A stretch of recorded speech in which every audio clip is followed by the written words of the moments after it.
It was blowing so hard that the snow came into my garage, and I now have a 2-foot drift in my garage.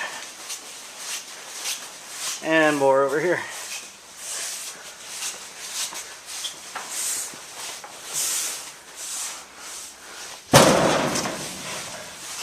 Now I'm curious as to what the alley looks like.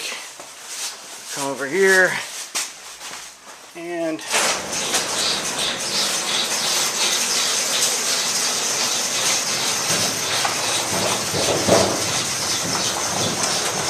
holy shit.